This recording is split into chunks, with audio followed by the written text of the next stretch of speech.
Hello, and welcome to this pre-recorded pre-application webinar for the FY 2025 Transitional Housing Grant Assistance Program, Notice of Funding Opportunity.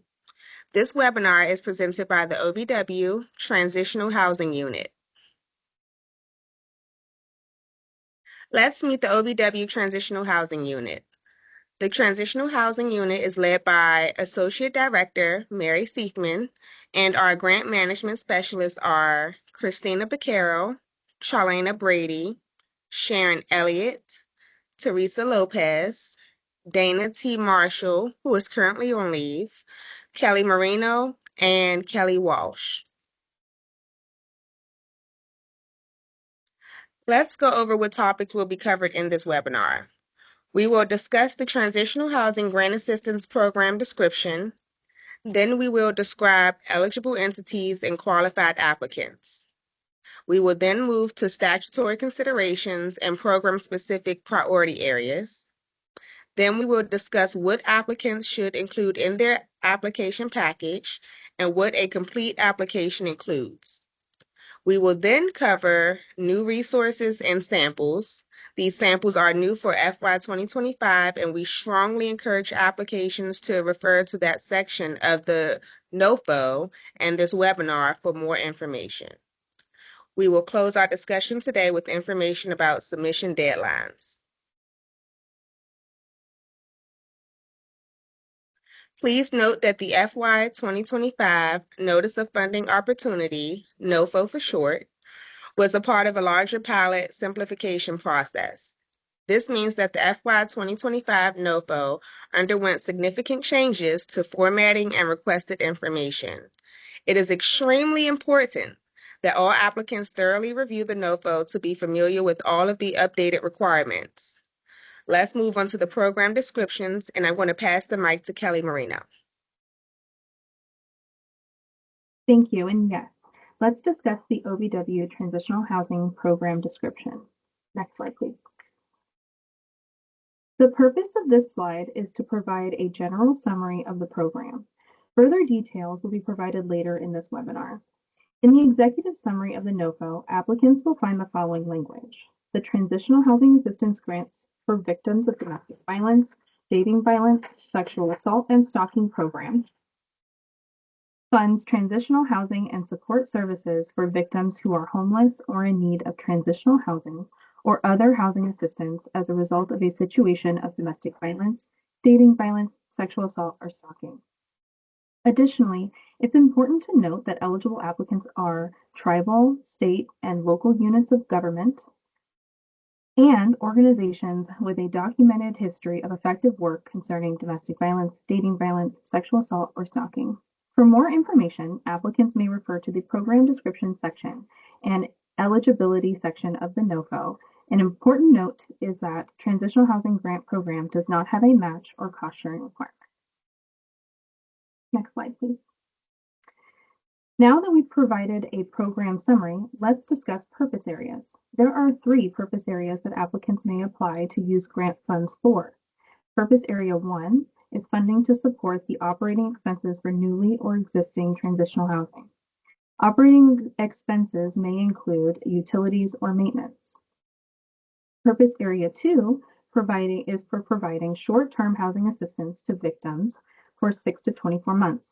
For this program, short-term housing assistance includes rental payments, utility payments, security deposits, and any other cost related to relocating a victim into transitional housing. Purpose Area 3 is for providing support services to victims for 6 to 24 months. Support services are designed to assist victims in locating permanent housing, secure employment, and integrate into a community. Next slide, please. Applicants must provide both housing and support services. Applicants may choose to provide housing through either or both Purpose Area 1 or 2. Applicants may also provide support services through Purpose Area 3.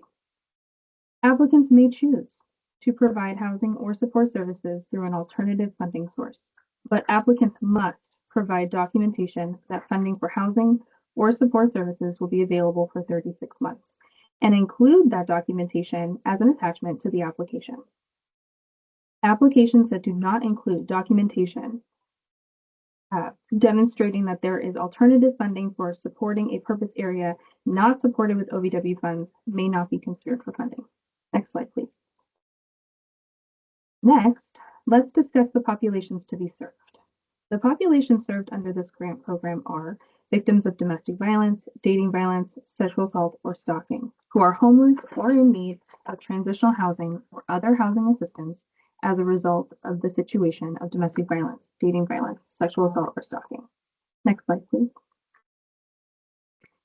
OVW uses the Violence Against Women Act's definition of homelessness, which is individuals who are sharing the housing of others, living in shelter, or living in a motel, trailer park, or campground due to a lack of adequate alternatives. More information can be found in the citation provided on this slide. Next slide, please. OVW's definition of in need of transitional housing or other housing assistance is as follows. A victim who is in need of transitional housing or other housing assistance is a victim who has lost or will imminently lose their current housing or have otherwise identified a need for housing assistance. The victim must also identify that the need for transitional housing or other housing assistance results from a situation of domestic violence, dating violence, sexual assault, or stalking. Victims must also identify that emergency shelter services or other crisis intervention services are unavailable or insufficient. It is important to note that survivors do not need to identify as fleeing a situation of domestic violence, dating violence, sexual assault, or stalking to be eligible for assistance under this grant program. Next slide, please. Here is an example of a victim who may identify as eligible for assistance under this grant program as in need of transitional housing or other housing assistance. A sexual assault victim whose current housing situation is no longer viable because of circumstances related to the sexual assault, and for whom there are no sexual assault-focused emergency shelter options in the community, is eligible for immediate transitional housing assistance. In this example, the victim has identified that they will experience homelessness resulting from a situation of sexual assault. While the victim isn't identifying as homeless, homelessness is imminent.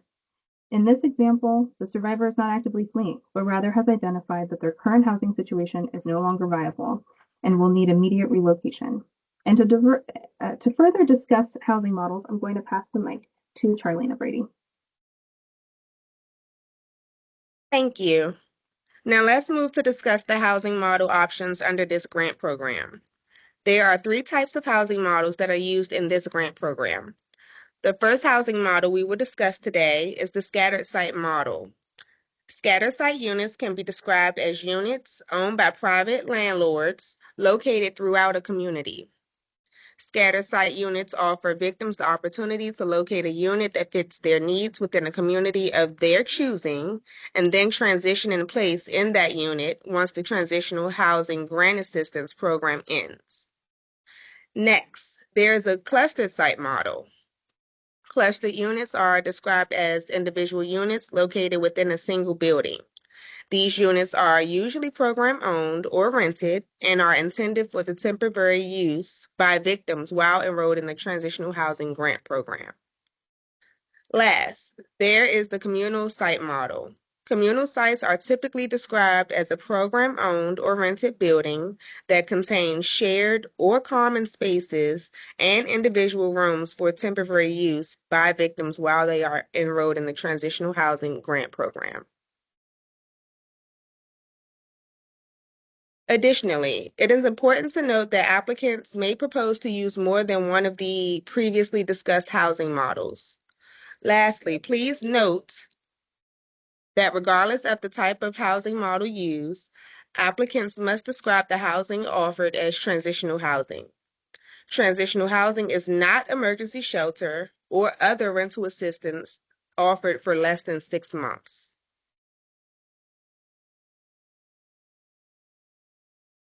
Applicants may propose that victims pay fees or contribute toward rent during their participation in the Transitional Housing Program. However, it's important to note that applicants may not require that fees or rental contributions are mandatory. Fees or contributions made by a victim should be voluntary and determined by the victim. Further, applicants cannot require that victims maintain or earn a certain level of income to be eligible for the OVW Transitional Housing Program. Income verifications are completely unallowable under this grant program. Lastly, while applicants may ask victims to pay fees or contribute towards rent during their participation, applicants are strongly encouraged to create budgets that would support a victim's housing costs at 100% for up to 24 months. Budgeting to support 100% of the housing costs would ensure that a victim's housing needs are met during the entirety of their engagement with the Transitional Housing Program. Now that we've discussed housing models and financial housing support, let's move to discussing transitional housing services. The OVW Transitional Housing Assistance Grant Program supports projects that offer 6 to 24 months of transitional housing and support services to victims of domestic violence, dating violence, sexual assault, or stalking. Transitional housing units or transitional housing must be offered for a minimum of 6 months and a maximum of 24 months that helps victims transition into permanent housing. Housing services may include providing financial assistance, such as rent payments, security deposits, utility assistance, and relocation costs. For victims who have demonstrated a good faith effort to locate permanent housing within the 6 to 24 months of transitional housing, but were unable to, may request an additional 6 months of housing support.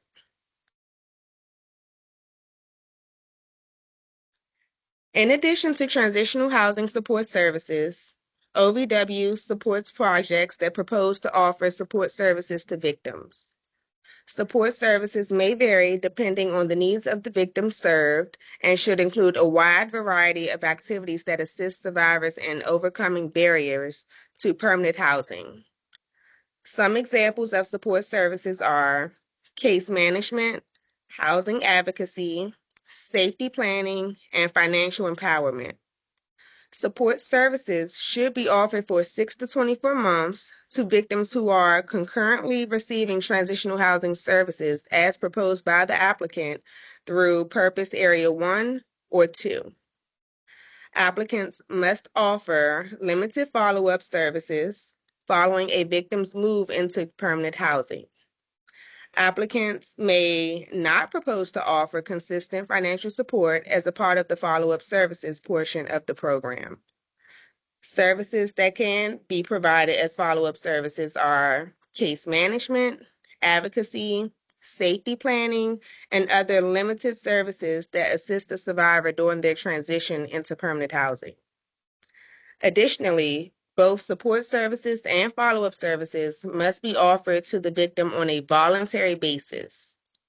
Participants in the Transitional Housing Grant Assistance Program cannot be required to participate in services to receive housing services.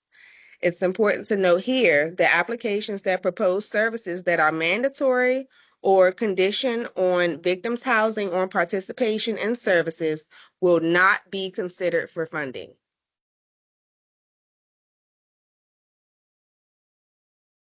There are several ways in which an application may receive priority or special consideration. We will first cover statutory considerations. OVW is required to give priority to projects that primarily serve underserved populations. To apply for this priority area, the applicant must primarily serve individuals from underserved populations who are victims of domestic violence, dating violence, sexual assault, or stalking. OVW defines underserved populations as populations who face barriers in accessing and using victim services and includes populations underserved because of geographic location, religion, sexual orientation, gender identity, underserved racial and ethnic populations, and populations underserved because of special needs. Some examples of special needs are language barriers, disabilities, or age. In order to be considered for this priority, applications must provide a detailed plan in the proposal narrative. Information about what information is requested can be found in the proposal narrative section of the NOFO, and a sample proposal narrative can be found on the OBW website. A link to that sample can also be found in the NOFO. An applicant may receive priority consideration for funding if the application fares well in merit review and substantially addresses one or more of the following priorities. First, measures to combat human trafficking and transnational crime, particularly crimes linked to illegal immigration and cartel operations that support safety and justice for trafficking victims who have also suffered domestic violence, sexual assault, dating violence, and/or stalking. Second, projects who provide victim services, especially housing, and improve law enforcement response in rural and remote areas, tribal nations, and small towns that often lack resources to effectively combat domestic violence and sexual assault. Now that we've discussed the statutory consideration, primarily serve underserved populations, let's discuss the program-specific priority area, supporting the housing needs of the victims of non-intimate partner sexual assault. This priority area is intended to support programs who propose to support victims of non-intimate partner sexual assault. There are two ways an applicant may apply for this priority area. The first is as an applicant who currently serves survivors of sexual assault and would like to use the additional funds to expand those services. Applicants with existing services must provide a detailed plan in the proposal narrative. The second option is for applicants who intend to expand existing services to victims of non-intimate partner sexual assault.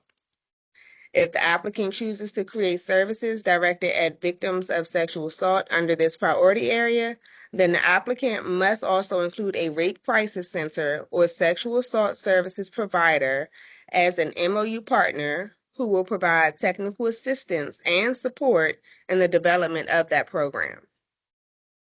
The applicant must detail this plan in the proposal narrative and create an MOU agreement with the Rape Crisis Center or sexual assault services provider in the MOU agreement for the application.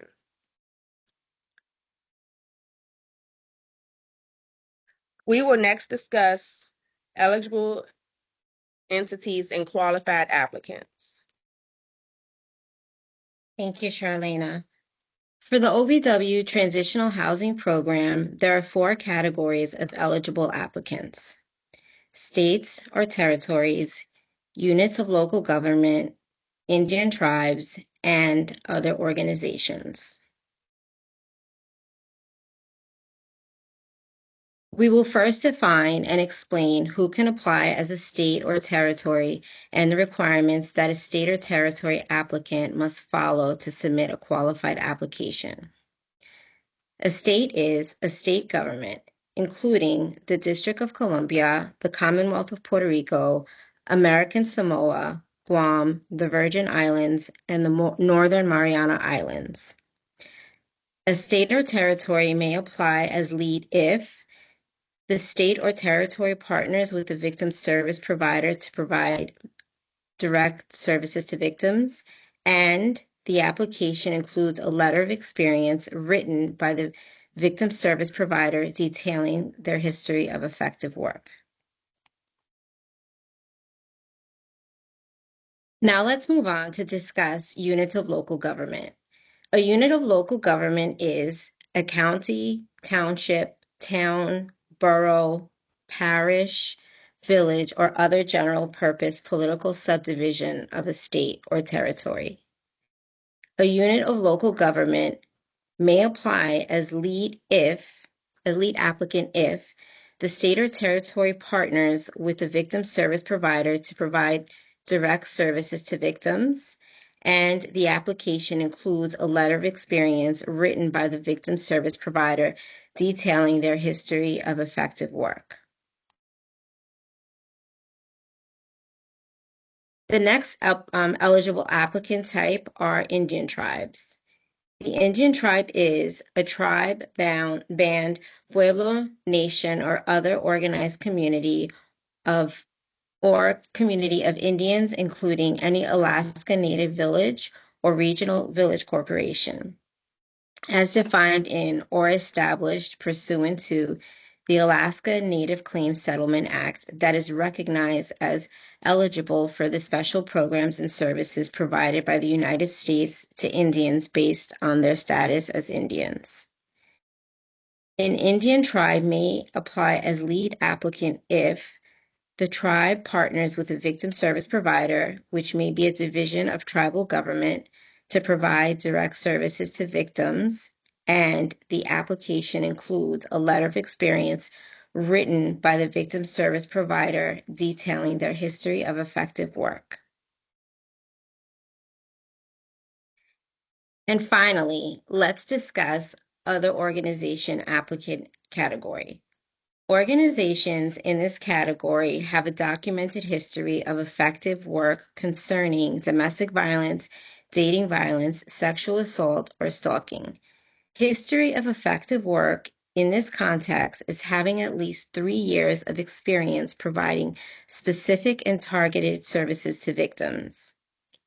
Another organization may apply as a lead applicant if it identifies as one of the following categories: domestic violence and/or sexual assault service provider, domestic violence and/or sexual assault coalition, population-specific organization, community-based and culturally specific organization, other nonprofit, non-governmental organization. The applicant must submit a letter of experience describing its experience providing services to victims. Now that we've discussed eligible entity types, let's discuss how OVW defines victim service provider. For the OVW Transitional Housing Program, a victim service provider is a nonprofit, non-governmental, or tribal organization or rape crisis center, including a state or local tribal coalition that assists or advocates for domestic violence, dating violence, sexual assault, or stalking victims, including domestic violence shelters, faith-based organizations, and other organizations with a documented history of effective work concerning domestic violence, dating violence, sexual assault, or stalking. Further documented history of effective work in this context is having at least 3 years of experience providing specific and targeted services to victims. Now that we've discussed eligible applicants for the Transitional Housing Grant Assistance Program, let's unpack ineligible applicants. An ineligible applicant for this program is an organization or institution that is not listed under the eligible applicants category. Additionally, an eligible applicant does not have a primary purpose of providing targeted and specific services to victims. Here is a list of ineligible applicant types: police departments, pretrial service organizations, district or city attorney's offices, sheriff's departments, probation and parole departments, universities, mental health service providers, substance abuse treatment centers, homeless service organizations, and community action programs. Applications received from organizations listed here will not be considered for funding. In addition to be an eligible applicant, applications received must also be qualified.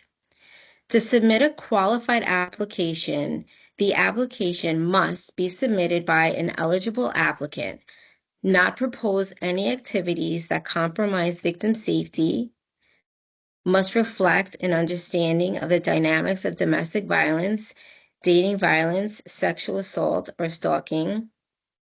Lastly, the application must not propose any prohibited activities like mandatory services for victims. All complete and qualified applications must include a partnership. For tribes, states, territories, and units of local government, the application must include a designated victim service provider and a housing service provider. For tribes, the victim service provider may be a division of the tribal government. A single organization may serve as a victim service provider and housing provider so long as the organization meets the definition of a victim service provider, submits a letter of experience, and has the capacity to provide housing services. Let's now discuss some examples of partnerships that tribes, states, or units of local government can include in their application. Tribes, states, and units of local government may include local domestic violence, sexual assault, or dual victim service programs. The victim service provider must be included in the development of the program design, including reviewing policies and procedures, client application, and/or eligibility criteria. Additionally, the victim service provider must be involved in the training of direct services staff. Additionally, tribes, states, and units of local government must include a housing provider that has a history of providing transitional housing through clustered or on-site apartment units and/or communal housing units. Again, the housing and support services must be provided by a single organization so long as that organization has a requisite experience as a victim service provider and housing provider. If the applicant identifies as other organization, then the application must include one other organization designated as a partner.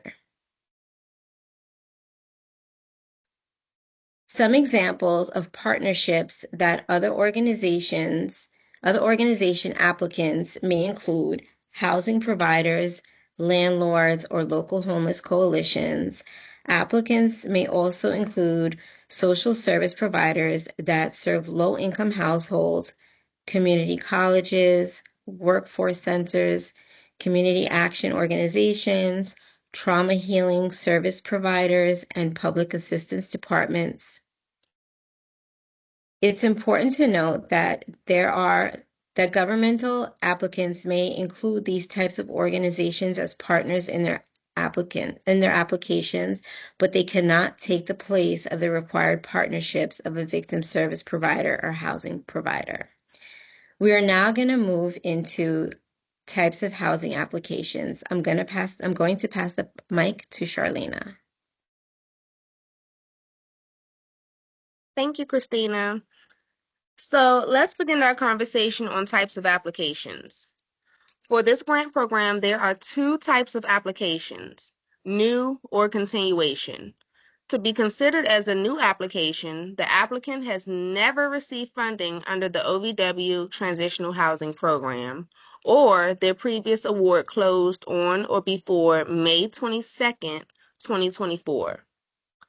To be considered a continuation application, the applicant has a current open award or the previous award has recently closed. Recently closed in this context is after May 22nd, 2025. An important note for applicants is that current recipients of fiscal year 2023 or 2024 are not eligible to apply as the lead applicant or a partner on a fiscal year 2025 application. Additionally, the same applies for MOU partners or subrecipients on a fiscal year 2023 or 2024 application. and partners on fiscal year 2023 or 2024 awards are not eligible to apply. Applicants who have 50% or more of their funds remaining on a current award as of May 31st, 2025 may not be funded or may get smaller awards than requested. Now that we covered qualified applications, let's unpack some disqualifying factors. Applications that include program-specific unallowable costs, information received during the risk review, applications that are missing required components, applications that are not submitted by the deadline, applications that do not meet the unique entity identifier and SAM.gov requirements, applicants who have had past performance issues, applications submitted by nonprofits that are holding money in an offshore account for the purpose of avoiding paying the tax described in the 511A of the Internal Revenue Code. Lastly, OVW will only consider one application per organization for the same service area. If an applicant submits multiple applications, OVW will only review the most recent system-validated version submitted before the deadline.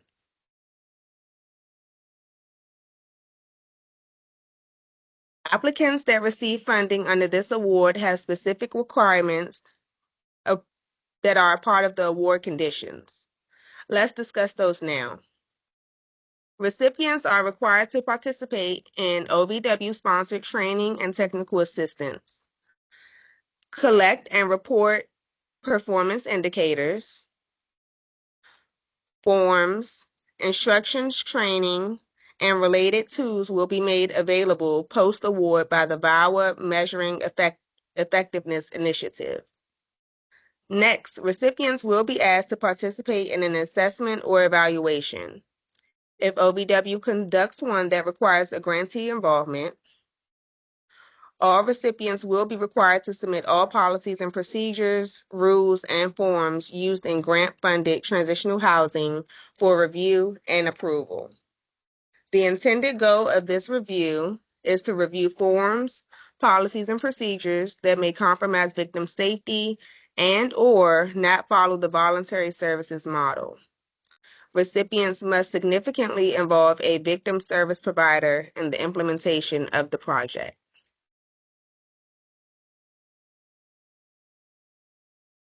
To continue the discussion on program requirements, let's begin with all recipients must ensure that any grantee, partner, or service providers working with transitional housing victims are trained to work with victims of domestic violence, dating violence, sexual assault, or stalking. All recipients must send the project coordinator and one other key staff member to an in-person OVW grantee orientation. Additionally, recipients must notify OVW of any changes to the source of funding used to provide transitional housing. If a funded award is providing legal assistance with grant funds, they must comply with certain statutory requirements related to supervision, training, and experience of individuals providing legal assistance. Recipients must also provide a delivery of legal assistance letter before using grant funds for legal services. A sample of this letter can be found on our OVW website. Lastly, grant funds must be used to supplement, but not supplant, non-federal funds that would otherwise be available for activities under this award. We are now going to move to discussing unallowable costs. For that discussion, I'm going to pass the mic to Kelly Walsh.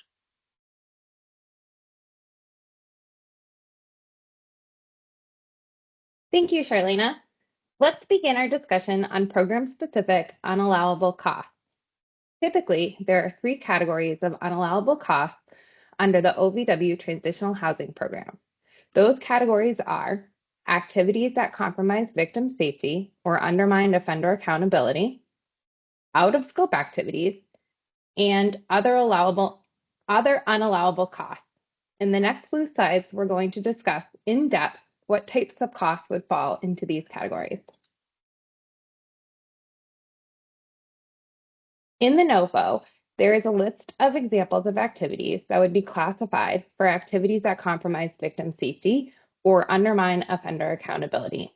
The list is as follows: background checks, credit checks, or income verifications of victims, clinical or mental health evaluations of victims, asking victims to participate in voluntary or homeless evaluation, alcohol or drug screenings for victims, requiring victims to provide sensitive, personally identifying information, including dates of birth, social security numbers, identification, etc., requiring victims to enroll in a coordinated entry system to determine eligibility or maintain eligibility for assistance, using a waitlist system to maintain an ongoing list of eligible participants for transitional housing, and requiring victims to file a police report or obtain restraining orders to be eligible for assistance.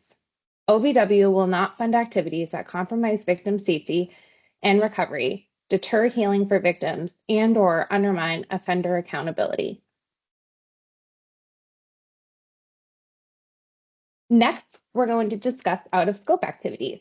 The following is a list of activities that are considered to be out of scope and will not be funded: research projects, promoting or facilitating the violation of federal immigration law, promoting gender ideology, promoting or facilitating discriminatory programs or ideology, including illegal DEI and diversity, equity, inclusion, and accessibility programs that do not advance the policy of equal dignity and respect.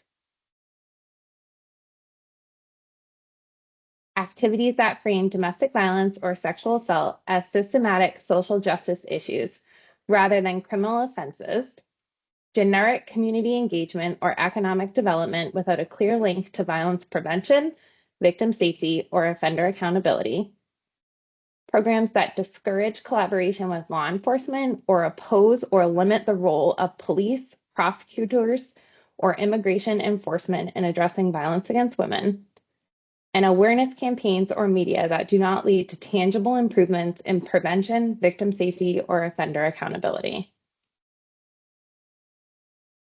Initiatives that prioritize illegal aliens over U.S. citizens and legal residents in receiving victim services and support, excessive funding for consulting fees, training administrative costs, or other expenses not related to measurable violence prevention, victim support, and offender accountability. Any activity or program that unlawfully violates an executive order. Next, we'll discuss out-of-scope activities. Following is a list of activities that are considered to be out of scope and will not be funded: prevention, family violence, foreclosure or eviction prevention, and criminal defense and tort cases. In addition to activities that compromise victim safety and out-of-scope activities, there are other unallowable costs that OVW will not fund. This includes lobbying, fundraising, the purchase of real property, physical modifications to buildings, including minor renovations such as painting or carpeting, construction, payment of rent, bills, or utilities that are in arrears, savings accounts for victims. So now that we've unpacked unallowable costs, we're going to shift to the limited use of funds. Applicants may propose to use funds to address the need for internal improvements of the transitional housing program. The maximum amount of funding an applicant may dedicate to that assessment is 2%. Additionally, OVW will support the following activities in limited circumstances: legal services, which is limited to a total of 10% of the total project cost; the purchase and/or lease of vehicles, which is approved on a case-by-case basis, and an analysis must be submitted with the application; services for children may be provided to assist minors to meet the eligibility criteria for transitional housing services. Support services can also be provided to children as part of the housing and support services to the child's parent or guardian. Counseling services may be provided when designed to enable victims of domestic violence, dating violence, sexual assault, or stalking to locate and secure permanent housing, secure employment, or integrate into the community. Funds cannot be used for inpatient mental health services, mental health evaluations, prescription mental health drug evaluations, or for long-term treatment of mental health conditions. Now that we've concluded this section on unallowable costs and the limited use of funds, we're going to move on to the next section of application contents and format. In this discussion of the application contents and format, we're going to point out that most of the formatting and technical requirements have been updated, and we're going to discuss those updates in this section. So first, applicants may email a letter of intent to the email address on the screen. The letter of intent is optional, it is not scored, and it will not impact an applicant's eligibility for funding. However, we do encourage all applicants to submit a letter intent by the deadline of May 22nd, 2025.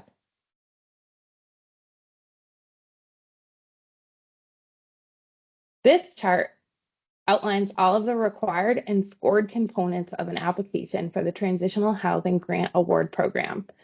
The proposal narrative, which is comprised of 3 sections, is worth a total of 65 points. The budget worksheet and narrative is worth 15 points.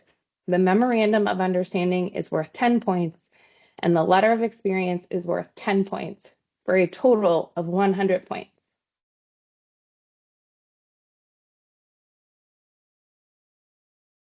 Next slide, please. We will begin our conversation on the required components with the proposal narrative. For fiscal year 2025, the formatting and technical requirements for the proposal narrative have changed.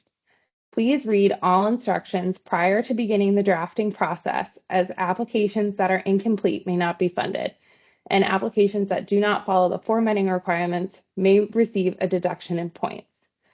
The narrative must be double-spaced and charts must be single-spaced.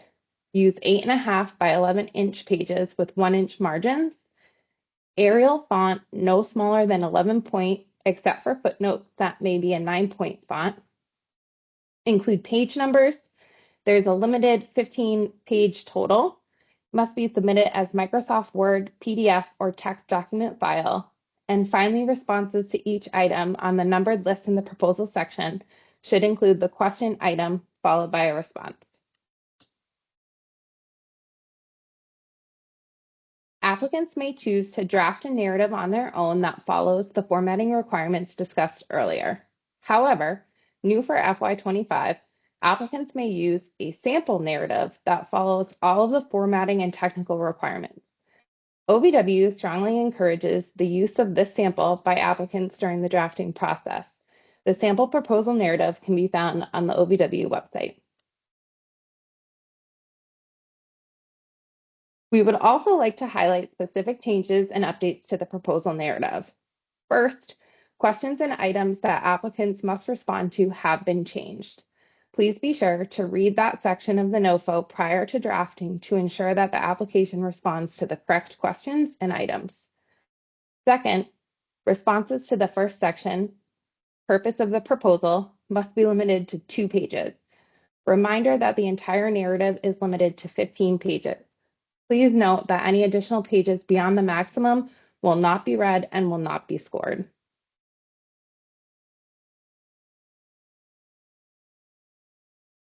Thank you, Kelly.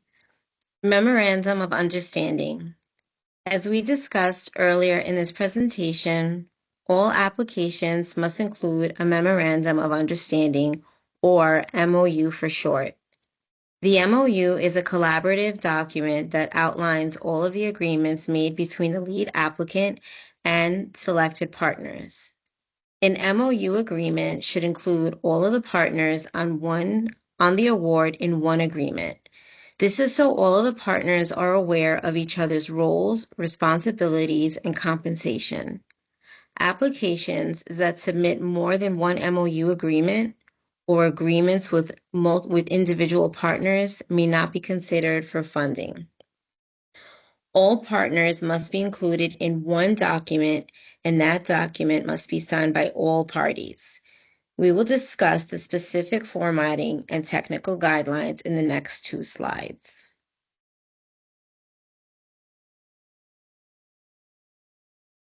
Moving now to the MOU agreement and formatting and technical requirements, All applications must include an MOU that follows requiring formatting to be considered complete. Applications that do not follow the required formatting will not be considered for funding. Let's review the formatting requirements. First, the MOU should be one separate agreement that demonstrates all partners are aware of each other and the proposed services the partners intend to provide. Let's discuss this further. If the lead applicant, Domestic Violence Program A, includes 2 other organizations as partners, Financial Empowerment Program B, and Housing Program C, the MOU agreement should include Program A, Program B, and Program C as the parties in a single document, meaning that these programs should be listed in a single document together and all sign the same document. This does not mean that Domestic Violence Program A creates an agreement with Financial Empowerment Program B and another agreement between Domestic Violence Program A and Housing Program C. All agencies conducting work under this grant should be included in one agreement. Second, the agreement must be signed and dated. The next slide will discuss signature requirements, but we will discuss what currently dated means now. Currently dated means that the agreement was created and signed within the window of the application. For the purpose of this NOFO, that means between January 14th and June 11th, 2025. Agreements that are dated before the NOFO was released will not be considered valid and will remove an application for consideration for funding.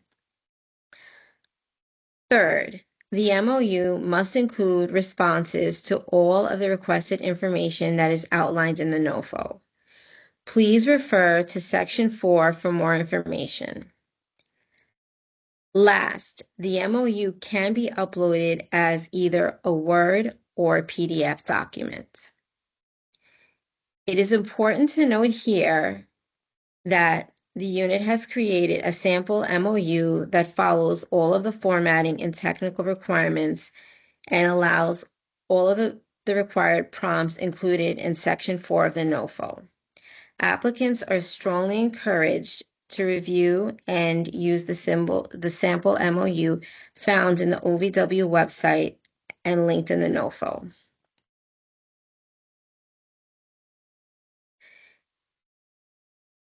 Now that we've discussed some of the formatting and technical requirements, let's move on to how the Transitional Housing Unit defines a valid signature for the purpose of submitting an MOU agreement under this NOFO. OVW will accept electronic signatures if they contain the following characteristics. Similar to ink signatures, an electronic signature can only be valid if and only if all parties to the document agree to sign the document. Next, all parties that sign the document must agree to sign the document electronically and view electronic signatures equal to ink signatures. Next, the system used to capture the signature must keep a record of the signature, including the date that the signature was captured.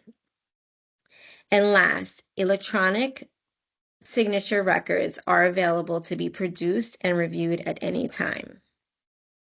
We must emphasize here that MOU agreements that are received without a valid electronic or ink signature will cause the application to be removed from further consideration. If necessary, applicants may include more than one signature page in the MOU agreements to capture electronic signatures, but the names and titles must all be included on all signature pages. Again, a sample MOU is available for applicants to reference and use that contains all of the required formatting, and technical requirements. Now that we've discussed the MOU, let's move to the letter of experience.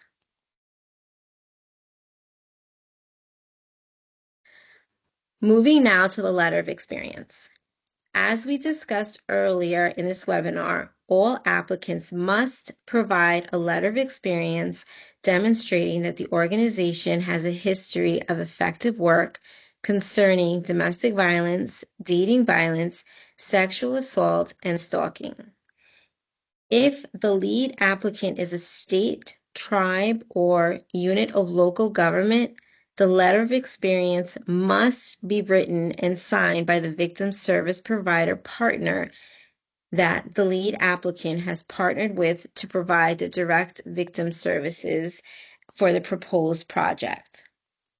If the letter of experience is not written and signed by the victim service provider, the application will be considered incomplete and the application will be removed from further consideration. If the lead applicant identifies as an other organization, then the letter of experience must be written by the applicant.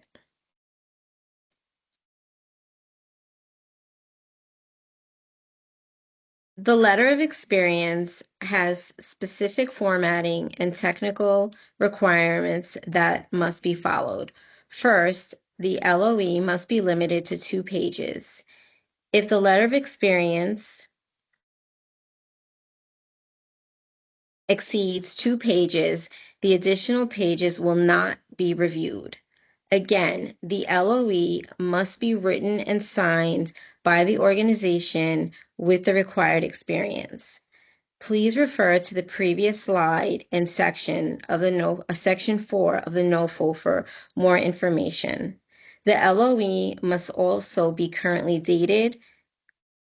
Currently dated for the purpose of this NOFO means a date during the application period, which is January 14th through June 11th, 2025. LOEs without dates or dates that fall outside of the application window will not be considered complete and will result in the application being removed from further consideration. A complete LOE will contain thorough responses to questions 1 through 5 found in section 4 of the NOFO under the LOE section. If the applicant is seeking to apply for the priority area for supporting the housing needs of non-intimate partners, sexual assault victims, then the applicant should provide responses to questions 6 through 8 as applicable. Remember that applicants may only apply for that priority area in 2 different ways. One way is as a victim service provider who currently provides services to victims of sexual assault, and the other way is for victim service providers who do not currently offer services to victims of sexual assault, but would like to expand on services of sexual assault. Lastly, applicants may format the LOE as a numbered list with questions or items and answers. It is important to note here that the Transitional Housing Unit has created a sample LOE that follows all of the formatting and technical requirements and follows all of the required requested information included in section 4 of the NOFO. Applicants are strongly encouraged to review and use the sample LOE on the OVW website as listed in the NOFO. LOEs have the same signature requirement as MOU agreements. Electronic signatures are allowed if they follow the guidelines listed in the NOFO. These guidelines are also available on this slide for reference. Please note the valid signatures are required. LOEs that are missing valid signatures will be removed from further consideration. Thanks, Christina. In addition to the required components, there are separate questionnaires that applicants must submit to complete their application. One questionnaire is the pre-award risk assessment. Applicants may refer to Appendix B for a list of questions, but that assessment must be completed at Just Grants. Next slide, please.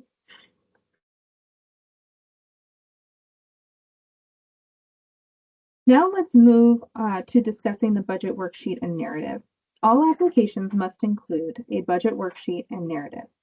A sample budget worksheet and narrative is available on the OVW website and is linked in the NOFO for reference. The sample budget and narrative follows all of the required formatting and technical requirements. Additionally, there is a Creating a Budget webinar available on the OVW website and is linked in the PowerPoint for reference. Applicants must submit a budget worksheet and narrative for the application to be considered complete.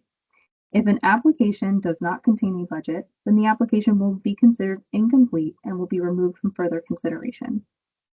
One important note is that applicants must submit reasonable budgets based on the resources needed to implement their projects in their specific geographic location. Next slide, please. Now let's move on to discussing the required components for the budget worksheet and narrative.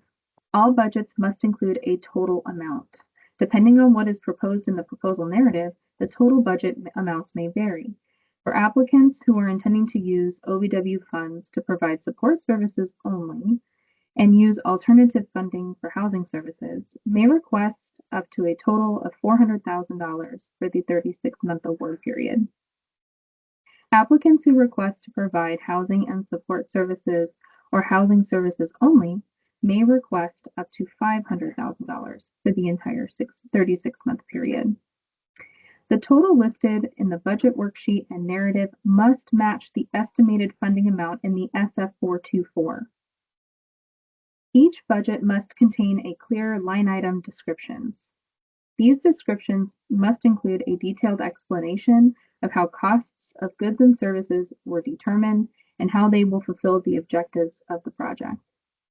Budgets must also clearly link in the proposal to line items in the budget. Budgets should not contain items that are not described in the proposal narrative.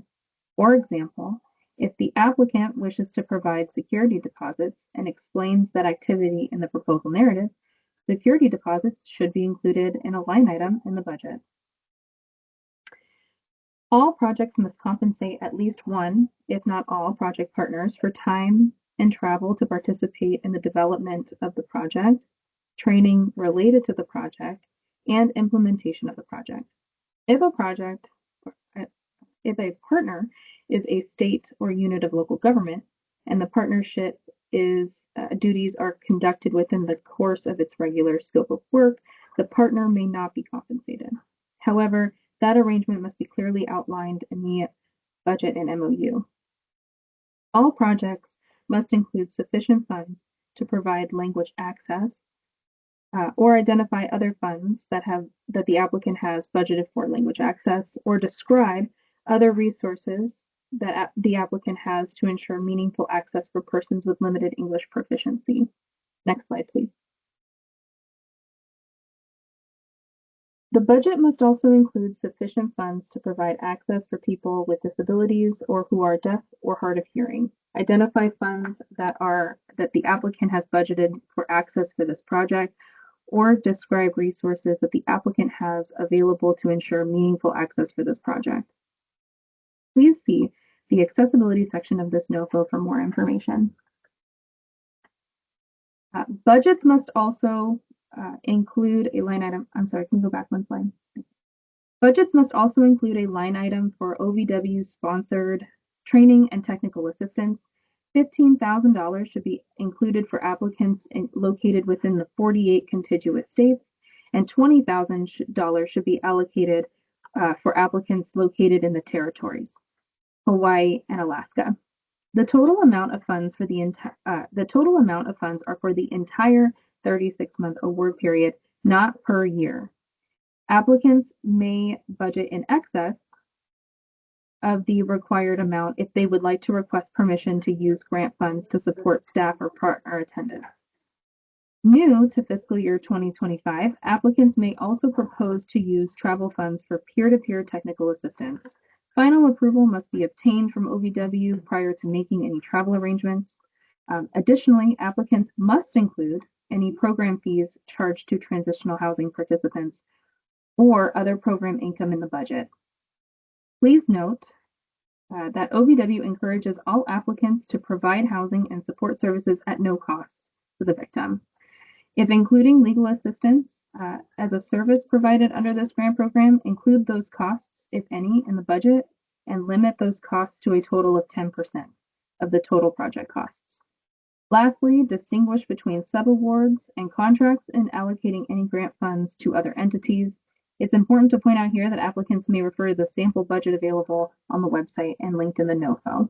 Next slide, please. We're going to highlight certain aspects of the pre-award risk assessment and provide you with a link to a detailed webinar on how to develop the budget that will be included in your application. First, we'll highlight the items identified in the summary data sheet, which is completed by all applicants. Specifically, two items that we would like to address are the single audit response and the IRS three-step safe harbor procedure. OVW requests that all applicants provide a statement as to whether they have expended $750,000 or more in federal funds during the last fiscal year.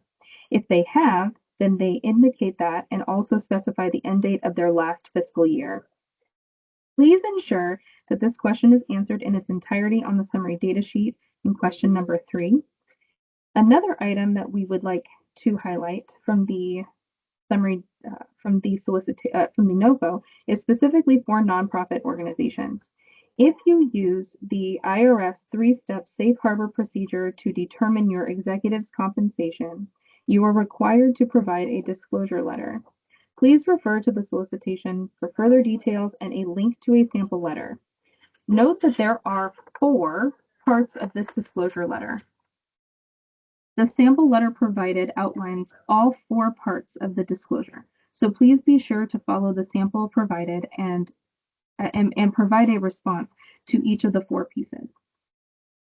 The next item we'd like to discuss is the pre-award risk assessment questions, which assists the Grants and Financial Management Division, otherwise known as GFMD, during their pre-award risk assessment review for all applications. Each application must prepare a response to all 11 questions, and each question has multiple parts. Some of the most common issues that we've encountered have been, for example, in question 2, where the applicant indicates that they do indeed have internal policies, but they do not provide a brief list of topics in those policies and procedures. On question number 3, some applicants fail to provide a brief summary of the organization's process for tracking expenditures, and more specifically, whether or not it tracks budget versus actual expenditures.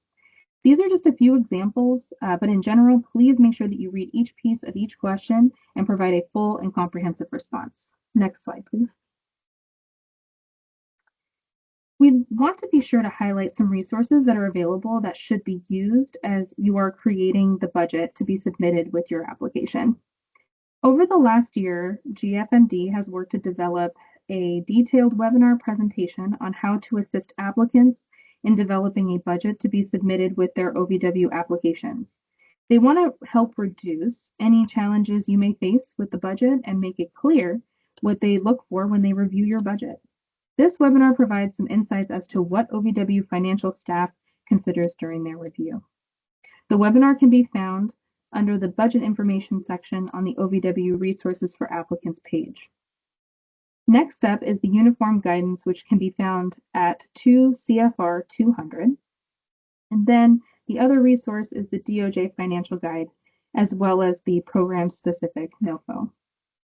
We know this is a lot of information to process, so if you have any questions about the GFMD information discussed, please feel free to contact GFMD directly through their help desk at 888-514-8556 or by email at ovw.gfmd@usdoj.gov.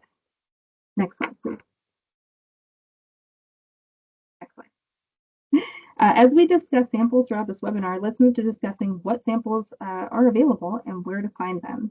Next slide.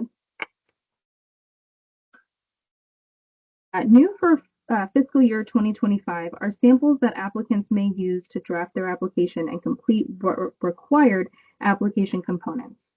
First is the sample proposal narrative. This sample narrative is available for download on the OVW website and is linked in the NOFO.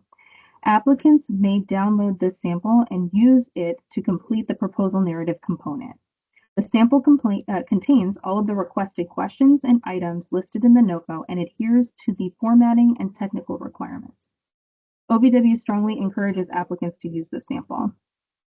Also new for FY25 is the sample Memorandum of Understanding, or MOU for short. Applicants may download this sample to craft the MOU agreement with the specified partners on the proposed project. The MOU follows all required formatting and technical requirements, and OVW encourages all applicants to use this sample when drafting the MOU. Next is the Sample Letter of Experience, or LOE, which is available on the website and linked in the NOFO. The sample LOE follows all formatting and technical requirements, and we strongly encourage the use of that sample as well. Applicants can also find a sample budget narrative and worksheet to use when drafting the required budget component. Important note here, the process has changed for the submission of the summary data sheet. The summary data sheet is now available as a sample fillable document that is linked in the NOFO and is available on the OVW website. All applications must have a summary data sheet as part of the application. And applications are not considered complete unless they have a summary data sheet submitted. Applicants can choose to either copy or paste the questions found in Appendix C into a Word document and fill in the requested information and attach that Word document into JustGrants, or download the fillable PDF on the website and fill in the requested information and attach that form into JustGrants. Next, we have two resources that are available to applicants to assist them in ensuring that the application submitted is complete and follows all required guidelines. First is the Minimum Application Requirements Tip Sheet. This tip sheet showcases important information related to frequent causes for applications to be removed from further consideration.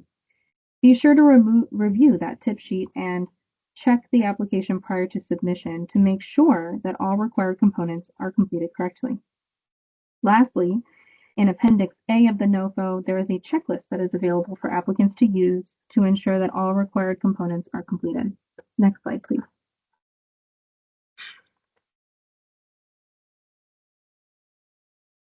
As mentioned on the previous slide, OVW strongly encourages all applicants to review and use these samples that are available. All samples follow the required technical and formatting guidelines. And with that, I'm going to pass the mic to Kelly Walsh to discuss the submission and deadline information.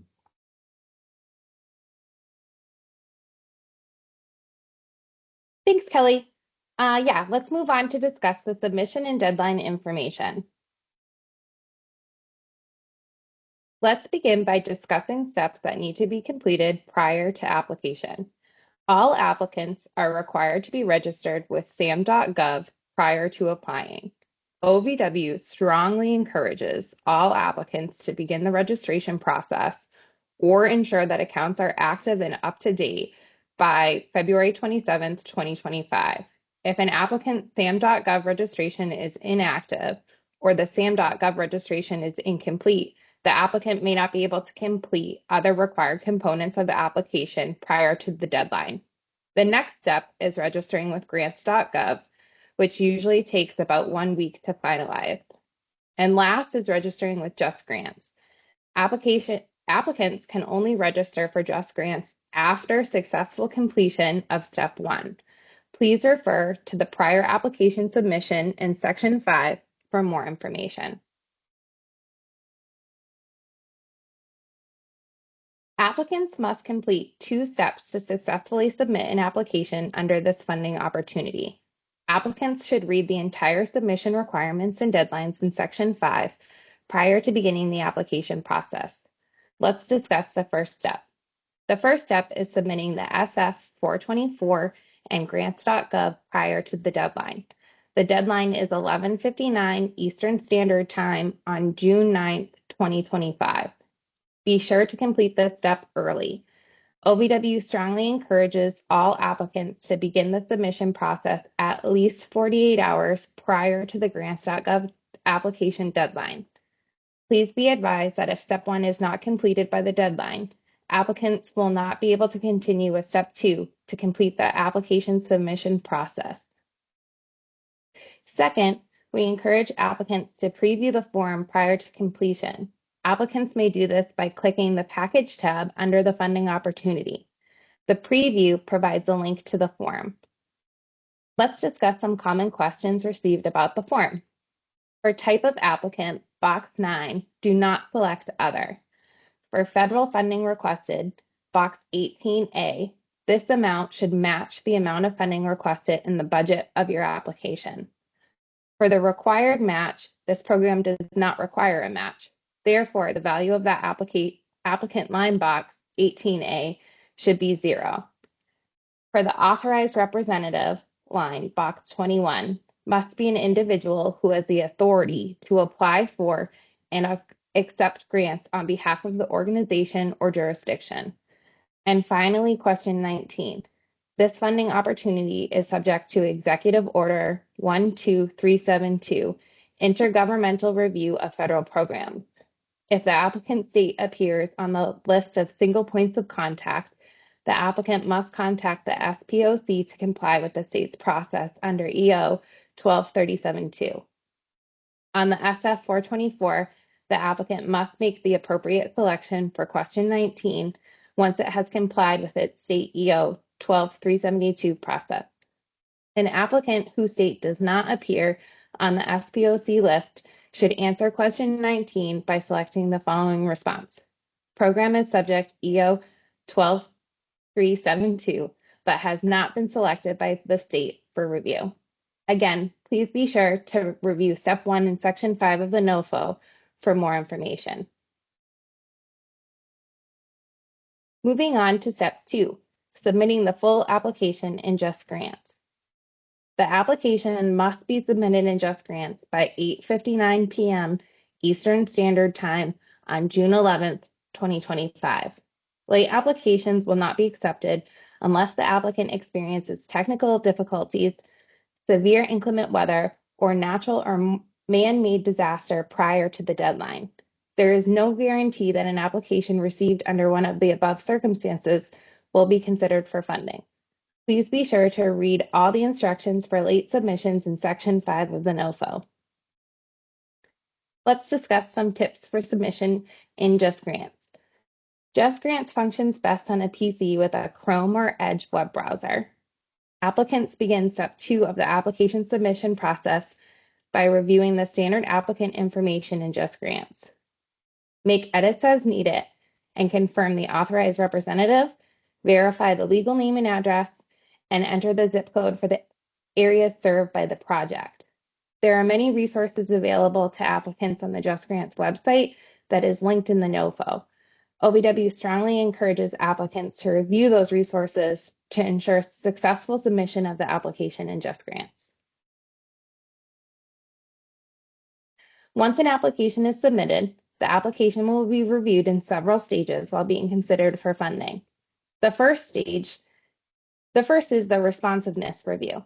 During this stage, the application will be reviewed to check if all required components have been submitted and have been done so correctly by an eligible applicant following all of the requirements outlined in the NOFO. Applicants who are deemed ineligible or applications that are deemed incomplete may be removed for further consideration. Applications are subject to peer review. OVW's peer review process is based on the criteria outlined in the NOFO. Please review section 6 for more information about the peer review process. Applications that are considered for funding will be subject to a programmatic review. Programmatic review consists of assessing the application for compliance with program scope, activities that compromise victim safety, and if applicable, the applicant's past performance and priority area review.